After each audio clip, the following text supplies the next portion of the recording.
pertama, hari kedua tuh gasnya cukup keras. Bahkan keluar bunyi biasanya ketika tutupnya dibuka. Assalamualaikum warahmatullahi wabarakatuh. Salam sehat untuk kita semua. Pemirsa, ini karena ada banyak permintaan kepada kami di komen untuk bagaimana cara memfermentasi pupuk limbah dapur cair. Harusnya ada satu lagi yang air daging. Kebetulan kita belum beli daging, jadi cuma dua ya Mas Dika ya. Jadi air beras dengan air ikan. Yang sudah kita contohkan tuh ada 3, satu lagi air daging. Yang kita praktekkan bagaimana cara fermentasi dan menggunakan pupuk hasil fermentasi ini dari pupuk limbah dapur cair yang kita uji coba kangkung ya Mas Dika. Kangkung. Dan hasilnya sangat luar biasa, bagus seperti video sebelumnya. Dari hasil uji coba penanaman kangkung inilah banyak yang meminta kepada kami bagaimana cara fermentasinya. Sebenarnya sangat sederhana, makanya kita tidak buatkan video karena tinggal dikasih campuran M4 dengan molase atau air gula. Tapi karena ada permintaan untuk dibuatkan video, oke. Kita coba praktekkan secara sederhana dan tidak berlama-lama. Bahannya adalah pertama, ini adalah M4. Kita udah kenal semua, efektif mikroorganisme untuk sebagai bahan fermentasinya.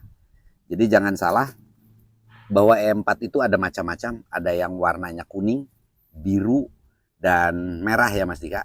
Nah yang untuk pertanian ini adalah yang kuning, itu yang pertama. Yang kedua adalah ini molase dari tetes tebu, sekarang sudah banyak yang jual. Kalaupun tidak ada molase, gunakan air gula, lebih bagus lagi gula merah yang dicairkan, ya Mas Dika.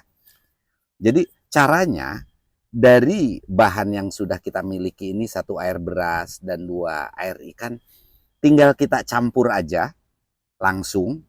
Jadi ini adalah ukuran 1 liter. Dari uji coba yang sebelumnya kita kasih 2 tutup E4 dan 2 tutup molase masing-masing. Nah nanti setelah kita campur, setiap hari harus kita buka karena gasnya itu lumayan panas, takut meledak kalau nggak dibuka. Oke Mas Dika, dipraktekkan aja pelan-pelan supaya lebih jelas. Jadi yang pertama adalah air beras, kemudian yang kedua air ikan. Ini yang air. Jadi, nah M4-nya 2 tutup, langsung kita masukkan seperti ini. Oke, iya. Kemudian molasenya juga 2 tutup botol E4 ya, biar sama. Jadi 1 liter kita kasih 2 tutup E4 dan 2 tutup molase. Nah seperti ini. Sangat sederhana, tidak ada proses yang lain. Nanti akan kita jelaskan satu lagi. Jadi ternyata kalau hanya untuk tanaman-tanaman yang daun, tanaman sayuran seperti kangkung, sawi, menggunakan pupuk limbah dapur cair ini dari yang kita uji coba tuh udah cukup ya Mas Dika. Ya, cukup bagus, kangkung tumbuh bagus, pakcoy juga bagus udah kita gunakan. Jadi kita bisa memanfaatkan limbah dapur cair ini untuk pemupukan tanaman-tanaman sayur. Nah seperti ini, masing-masing sudah diberikan 2 tutup M4 dan 2 tutup molase. Ya. Jadi ini air beras dan air ikan. Harusnya ada satu lagi air daging, tapi secara prinsip caranya sama. Sama aja.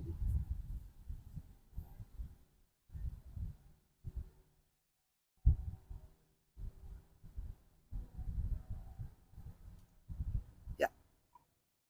Oke. Setelah selesai dicampur dengan M4 dan molase jangan lupa dikocok. Nah, terutama molasenya itu kan mengendap ya, seperti ini.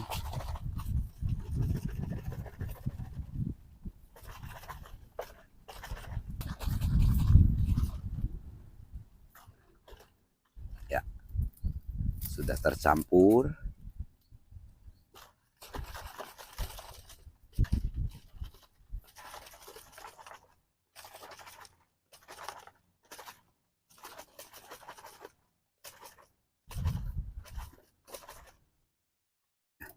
Setelah tercampur rata seperti ini, jangan lupa itu tutupnya dibuka dulu supaya gasnya keluar.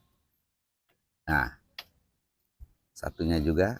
Nah, nanti jangan lupa setiap hari usahakan dibuka tutupnya, karena kalau tidak dibuka ini bisa pecah botolnya dan meledak ya.